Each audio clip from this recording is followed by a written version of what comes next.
नमस्कार दोस्तों, स्वागत आप सभी का हमारे YouTube चैनल अली बाबा ऑनलाइन लर्निंग पे। क्लास 9 का जो वैलेंसी का कंसेप्ट हमने सीखा था, उसके बाद वेरिएबल वैलेंसी का कंसेप्ट सीखा था। आपके बुक में ये टेबल दिया है, वो हमें कंप्लीट करना है, तो वो भी हम गाइस कंप्लीट कर लेते हैं। तो वैलेंसी यानी क्या होता है? Combining capacity of an atom, हम उसको बोलते हैं वैलेंसी। तो वो वीडियो अगर आपने देखा नहीं तो वो जरूर देख लेना था आपको। अब ये टेबल है गाइज, इसमें सबसे पहले एलिमेंट दिए हैं, एटॉमिक नंबर दिए हैं, कुछ कुछ ब्लैंक है, वो हमें फिलअप करना है। उसके बाद इलेक्ट्रॉनिक कॉन्फ़िगरेशन दिया है, उसके बाद वैलेंस इलेक्ट्रॉन दिए। वैलेंस इलेक्ट्रॉन यानी जो आउटर मोस्ट ऑर्बिट होता है उसमें कितने इलेक्ट्रॉन है, उसकी संख्या हमें लिखनी है और उसकी जो वैलेंसी है वो फिर क्या होगी, यानी वो कितने एटम के साथ कंबाइन हो सकता है वो हमें लिखना है। तो सबसे पहले आपको ये समझने से पहले वैलेंसी क्या होती है वो जरा देखेंगे तो अच्छा रहेगा। देखिए, सबसे पहला एलिमेंट यहाँ पे लिया है हाइड्रोजन। हाइड्रोजन का एटॉमिक नंबर कितना है? 1। यानी इसमें इलेक्ट्रॉनिक कॉन्फ़िगरेशन में यानी आउटर मोस्ट ऑर्बिट में कितना इलेक्ट्रॉन होगा? 1। इसमें वैलेंस इलेक्ट्रॉन भी 1 होगा और इसकी वैलेंसी भी 1 होगी। जैसे जैसे आगे जाएंगे आपका कंसेप्ट और क्लियर होता जाएगा। यानी ये हाइड्रोजन जो है वो एक एटम से जो है वो सिर्फ कंबाइन हो सकता है। हीलियम, अब हीलियम का एटॉमिक नंबर 2 है, इसका इलेक्ट्रॉनिक कॉन्फ़िगरेशन भी 2 है और वैलेंस इलेक्ट्रॉन यानी आउटर मोस्ट ऑर्बिट में कितने इलेक्ट्रॉन है? 2। अब 2 है गाइस, तो स्टेबल होने के लिए इसको 2 इलेक्ट्रॉन की जरूरत होती है। जो पहला ऑर्बिट होता है इसमें 2 इलेक्ट्रॉन की जरूरत होती है।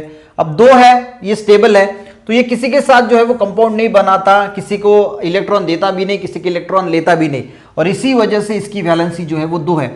अगर किसी के पास 8 इलेक्ट्रॉन भी है तो हम कहते हैं कि भाई वो स्टेबल है, 2 है तो कहते हैं स्टेबल है। आगे देखेंगे लिथियम। अब लिथियम के इलेक्ट्रॉनिक कॉन्फ़िगरेशन कितना है? 2 1, तो इसका एटॉमिक नंबर कितना होगा? 3। अब इसमें वैलेंस इलेक्ट्रॉन यानी आउटर मोस्ट ऑर्बिट में कितने इलेक्ट्रॉन है? 1, तो यहां पे आएगा 1। तो इसकी वैलेंसी कितनी होगी? जितने वैलेंस इलेक्ट्रॉन है गाइस, यानी ये एक इलेक्ट्रॉन जो है वो किसी को डोनेट कर सकता है, तो इसकी वैलेंसी कितनी होगी? 1। अब बेरिलियम की एटॉमिक नंबर है 4, तो इसका इलेक्ट्रॉनिक कॉन्फ़िगरेशन 2 और यहां पे आएंगे 2। तो इसमें वैलेंस इलेक्ट्रॉन कितने हैं? वैलेंस इलेक्ट्रॉन है गाइस ये 2 वाले, ठीक है। तो ये 2 इलेक्ट्रॉन अपने जो है वो डोनेट कर सकता है किसी को, तो इसीलिए इसकी वैलेंसी कितनी होगी? 2। बोरॉन का एटॉमिक नंबर कितना है? 5, इलेक्ट्रॉनिक कॉन्फ़िगरेशन 3 5। वैलेंस इलेक्ट्रॉन कितने हैं? ये वाले वैलेंस इलेक्ट्रॉन होते हैं, तो वैलेंस इलेक्ट्रॉन है 3। तो ये अपने 3 इलेक्ट्रॉन जो है वो डोनेट कर सकता है किसी को, तो इसकी जो वैलेंसी है वो कितनी हो गई? 3। कार्बन की बात करें तो इलेक्ट्रॉनिक कॉन्फ़िगरेशन दिया है 2 4, यानी एटॉमिक नंबर कितना होगा? 6। वैलेंस इलेक्ट्रॉन कितने हैं? 4, तो इसकी वैलेंसी कितनी होगी? 4, यानी ये 4 इलेक्ट्रॉन जो है वो किसी को डोनेट कर सकता है। नाइट्रोजन की अगर हम नाइट्रोजन की बात करें तो एटॉमिक नंबर 7 है, यानी इसका इलेक्ट्रॉनिक कॉन्फ़िगरेशन 2 5 होगा। वैलेंस इलेक्ट्रॉन कितने हैं? 5। अब गाइस 5 है, तो ये 5 डोनेट करने के बजाय कितने इलेक्ट्रॉन को एक्सेप्ट कर सकता है? एक्सेप्ट कर सकता है 3, क्योंकि कंडीशन यह है कि यहां पे 8 इलेक्ट्रॉन जो है वो होना चाहिए इसके पास, तब वो स्टेबल होगा। तो 8 इलेक्ट्रॉन होने के लिए इसको 3 इलेक्ट्रॉन की जरूरत है, तो ये 5 डोनेट नहीं करता, तो 3 इलेक्ट्रॉन इसे लेना जो है वो आसान होता है, बल्कि 5 इलेक्ट्रॉन देने से, तो ये 3 इलेक्ट्रॉन जो है वो एक्सेप्ट करेगा। तो इसकी वैलेंस इलेक्ट्रॉन कितने हैं? 5, पर ये वैलेंसी कितनी होगी? 3। क्यों होगी 3? क्योंकि ये 3 इलेक्ट्रॉन अगर लेगा तो इसके पास 8 इलेक्ट्रॉन आ जाएंगे और ये क्या हो जाएगा? स्टेबल हो जाएगा। तो इसकी वैलेंसी कितनी हो जाएगी? वैलेंसी हो जाएगी 3। ऑक्सीजन की बात करें तो ऑक्सीजन का इलेक्ट्रॉनिक कॉन्फ़िगरेशन यहां पे दिया है 2 6, इसका एटॉमिक नंबर कितना होगा? 8। इसके बाद वैलेंस इलेक्ट्रॉन कितने हैं? वैलेंस इलेक्ट्रॉन है गाइस 6, तो इसकी वैलेंसी कितनी होगी? वैलेंसी होगी 2। क्यों? क्योंकि ये अगर 2 इलेक्ट्रॉन किसी से ले लेता है तो इसका जो है वो ऑक्टेट कंप्लीट हो जाता है, तो ये स्टेबल बन जाएगा, तो इसकी वैलेंसी कितनी होगी? 2। फ्लोरीन की बात करें तो एटॉमिक नंबर है 9, तो इसका इलेक्ट्रॉनिक कॉन्फ़िगरेशन होगा 2 7। आउटर मोस्ट ऑर्बिट में कितने इलेक्ट्रॉन है? 7, तो इसका वैलेंसी कितनी होगी? 1, क्योंकि ये किसी से एक इलेक्ट्रॉन जो है वो ले लेगा, तो यहां पे हो जाएंगे 8, तो इसका ऑक्टेट कंप्लीट हो जाएगा, ये स्टेबल हो जाएगा। तो ये ध्यान में रखना कितने इलेक्ट्रॉन देते हैं।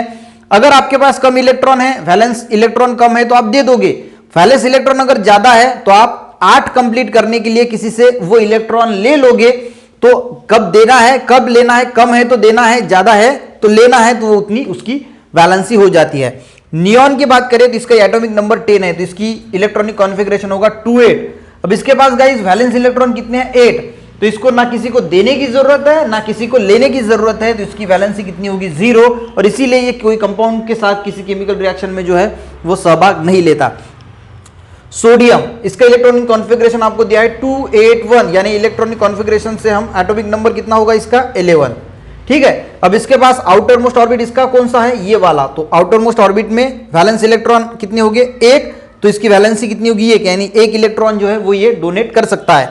मैग्नीशियम की बात करें तो 12 एटॉमिक नंबर दिया है, तो इलेक्ट्रॉनिक कॉन्फ़िगरेशन कितना होगा 282, यानी 8 9 10 11 12। लास्ट आउटर मोस्ट ऑर्बिट है, तो वैलेंस इलेक्ट्रॉन कितने हैं 2, इसकी वैलेंसी कितनी होगी 2, क्योंकि ये 2 इलेक्ट्रॉन दे सकता है। एल्यूमिनियम की बात करें तो 13 जो इसका एटॉमिक नंबर है, इलेक्ट्रॉनिक कॉन्फ़िगरेशन 283, वैलेंस इलेक्ट्रॉन हो गए 3, और ये 3 इलेक्ट्रॉन जो है वो दे सकता है। सिलिकॉन 14, तो इसका इलेक्ट्रॉनिक कॉन्फ़िगरेशन होगा 284, वैलेंस इलेक्ट्रॉन कितने हैं ये 4, इसकी वैलेंसी कितनी होगी 4।